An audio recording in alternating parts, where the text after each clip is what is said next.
हम तुझे देख ही नहीं पाए, इतनी नज़र थी तेरे चेहरे पे। आवाम को जोहार सलाम नमस्कार। लाइव इंडियन गार्ड से मैं मल्लिका। बजट संसद में पेश हो चुका है, लेकिन 1-1.5 घंटे के उस बजट में लोगों को कई सारी पेचीदगी का सामना करना पड़ता है, क्योंकि एक्सपर्ट जब तक उसे परिभाषित नहीं करते हैं लोगों को उसकी समझ नहीं हो पाती है। आवाम को दोबारा जोहार सलाम नमस्कार, मैं मल्लिका। वैसे आप ज़रूर सोच रहे होंगे मैं कहाँ हूँ, तो मैं अभी फ़िलहाल विनोद बिहारी महतो कोयलांचल विश्वविद्यालय में हूँ। मैं अर्थव्यवस्था जो संभालते हैं उनके साथ हूँ और सबसे बड़े एक्सपर्ट के साथ हूँ, क्योंकि आप जब भी बजट आती है इनके व्यू पॉइंट को सुनते हैं। मेरे साथ इकोनॉमिक्स डिपार्टमेंट से मुनमुन सरन सर हैं, असिस्टेंट प्रोफेसर हैं, और बजट की बारीकियों को वो हमारे चैनल पर बताने वाले हैं, तो जो अब तक नहीं समझ पाए हैं वो सर से समझ पाएंगे। पहले तो बहुत स्वागत है सर। धन्यवाद सर, बजट को देखकर कैसा अनुभव हो रहा है, किस तरीके से इसका स्वागत करेंगे? ये बजट को जैसे कल हम अपना ओपिनियन दिए थे सारे पेपर्स में जी। तो उसका वही है कि सबसे पहले हम लोग जहाँ पर रहते हैं धनबाद के कॉन्टेक्स्ट में देखना चाहिए कि धनबाद को क्या फ़ायदा हो रहा है बजट से।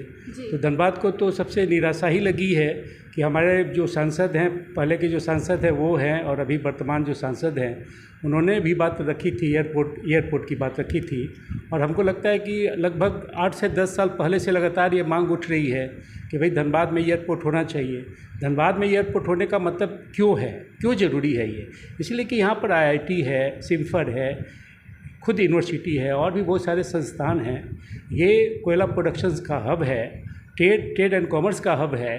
इसके बावजूद भी अगर ये एयरपोर्ट नहीं हो और आप दुमका में दे देते हैं, छोटे छोटे जगहों पर दे देते हैं, तो ये तो एक निराशाजनक बात तो है ही।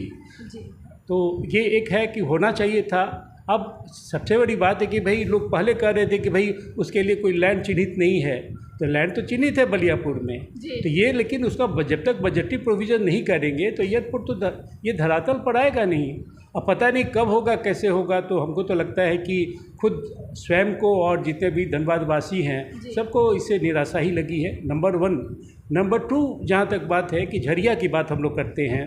झरिया अभी एक ऐसा जगह है जहाँ की कोयले का उत्पादन सबसे अधिक होता है, और जितना भी कोयला का खदान बचा हुआ है उसके नीचे में आग लगी हुई है, तो कोयला ऐसे ही नष्ट हो रहा है, उसका जो वैल्यू है वो ख़त्म हो रहा है। और वहाँ पर है कि और ख़ास ही उस इलाके में जो लोग रह रहे हैं उनको विस्थापित करने की योजना है।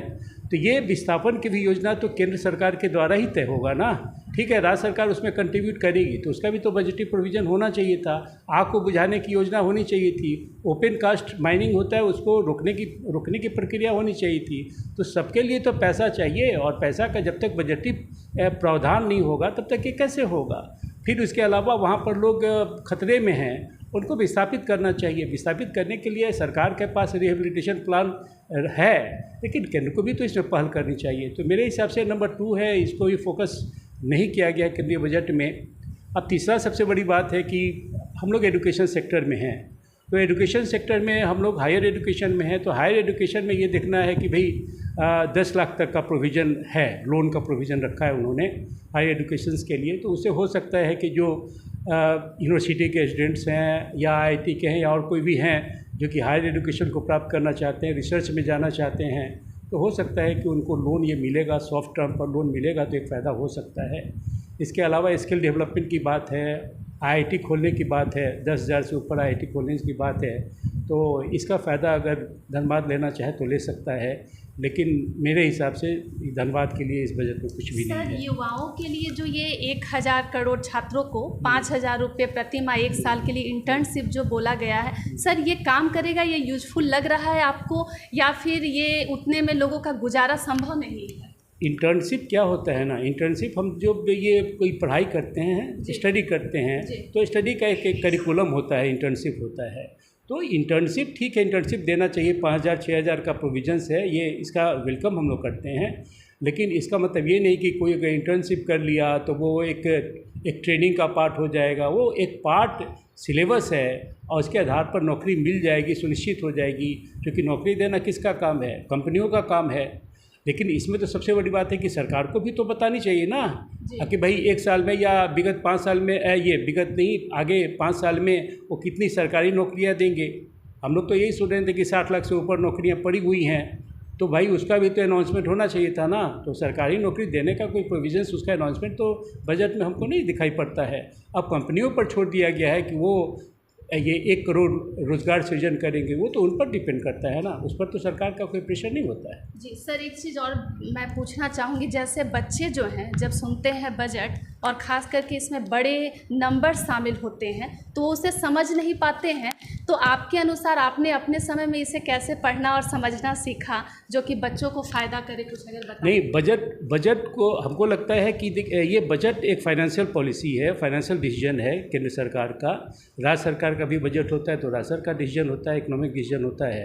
तो निश्चित तौर पर ये जो भी हमको लगता है कि बजट समझना है, थोड़ी बात समझना है, अपने टीचर से समझना है, लोगों से समझना है, एक्सपर्ट से समझना है, उसको टीवी देख कर के, पेपर के माध्यम से, ये तो हमको लगता है कि ये प्रक्रिया तो ग्रेजुएशन से शुरू हो जानी चाहिए थी। ग्रेजुएशन से शुरू हो जानी चाहिए, क्योंकि आज तो इंटीग्रेटेड कोर्स हो गया है, 4 साल का कोर्स हो गया है ग्रेजुएशन का। अब पीजी के लिए केवल 1 साल का समय बचता है। तो निश्चित तौर पर ग्रेजुएशन से ही एक ललक होनी चाहिए, लालसा होनी चाहिए कि नहीं, इन चीज़ों को हम समझें। और इकोनॉमिक्स को ऐसा टफ मानना नहीं चाहिए कि भाई इन चीज़ों को हम समझ नहीं सकते हैं। इनकम टैक्स का स्लैब है तो जो हम समझेंगे कॉमन आदमी भी वही समझेगा। स्टैंडर्ड डिडक्शन का जो प्रोविज़न है, जितना हम समझेंगे उतना कॉमन आदमी समझेगा। एग्रीकल्चर की पॉलिसी क्या है, इंडस्ट्रीज़ की पॉलिसीज़ क्या है, क्या सरकार करने जा रही है, उसको हमें थोड़ा सा जाएंगे, धीरे धीरे सभी चीज़ों को सिंप्लीफाई हो जाएगा और समझ जाएंगे। सर, ओवरऑल जब आप सारे पहलुओं को देखते हैं तो 10 में से कितना मार्क्स इस बजट को देना चाहेंगे? हम सबसे पहले, अब हम झारखंड में भी हैं, झारखंड में मेरी नौकरी है जी। झारखंड से मेरा लालन पालन सब हो रहा है, बच्चों का कल्याण हो रहा है। तो मेरे हिसाब से झारखंड का भविष्य बहुत महत्वपूर्ण है और एक बहुत बड़ा चिंता का विषय है कि हम बिहार ही से आते हैं, लेकिन बिहार में 58,000 करोड़ का पैकेज दिया गया है इंफ्रास्ट्रक्चर डेवलपमेंट के लिए, हाईवेज़ के लिए। तो हमारे यहाँ भी तो जितना ज़िला हमारे यहाँ है, कम से कम आधा ज़िला ऐसा है जो सुदूर क्षेत्र में आता है, जहाँ कहीं बिजली है, ना पानी है, ना सड़क है, कोई आधारभूत सुविधाएँ नहीं है। तो उनके लिए ये प्रोविजंस पहले से है कि भाई जो बैकवर्ड रीजन्स में जो आते हैं, डिस्ट्रिक्ट आते हैं, या बैकवर्ड रीजन्स में जो ब्लॉक्स आते हैं, उनके लिए बजटरी प्रोविजंस होता है और इकोनॉमिक इंसेंटिव की बात है। तो हमको तो समझ में नहीं आता है कि झारखंड कहाँ अग्रणी राज्य में है, किसको अग्रणी राज्य में समझ करके एक कुछ इसके लिए कर नहीं पा रहे हैं। ये तो बहुत बड़ी बात है ना। तो जिस तरह से बिहार को कुछ पैकेज तो कम से कम 1300, 1400, 1500 करोड़ का पैकेज तो इसको भी देना चाहिए था ना। मेरे हिसाब से अगर ये होता तो ज़्यादा एक सेटिस्फेक्शन होता। तो अगर हम देखें, झारखंड के प्रीटेक्स्ट में देखें, रेलवे, निश्चित तौर पे रेलवे कुछ परियोजनाएं यहाँ पर आ रही है, 500 से ऊपर करोड़ का बजटरी प्रोविजंस झारखंड के लिए रखा गया है। ये इम्पोर्टेंट है, उसका हम वेलकम करते हैं। लेकिन ओवरऑल जो जैसे ये रॉयल्टी की बात है, कोयला रॉयल्टी की बात है, तो रॉयल्टी पर जो पैसा केंद्र सरकार के पास पड़ा हुआ है उसको अविलंब लौटाना चाहिए। और इसके अलावा राज्य सरकार का जो भी आर्थिक हक है, वो हक अगर मिलेगा तब मेरे हिसाब से इसका जो अभी बैकवर्डनेस है या आगे बढ़ने की जो बात है हमारे स्टेट्स की, वो आगे स्टेट्स बढ़ेगा, हम सभी लोग लाभान्वित होंगे। लेकिन अभी के हिसाब से अगर इसको हम मूल्यांकन करें इस बजट का, तो इस बजट को हम 5 नंबर से ज़्यादा नहीं देंगे, 5 अंक से ज़्यादा नहीं दे पाएंगे। धन्यवाद सर। मुझे लगता है कि ये वीडियो उन सभी लोगों के लिए बहुत यूज़फुल रहने वाला है जो बजट को समझना चाहते हैं, खास करके झारखंड में बजट का क्या असर दिख रहा है।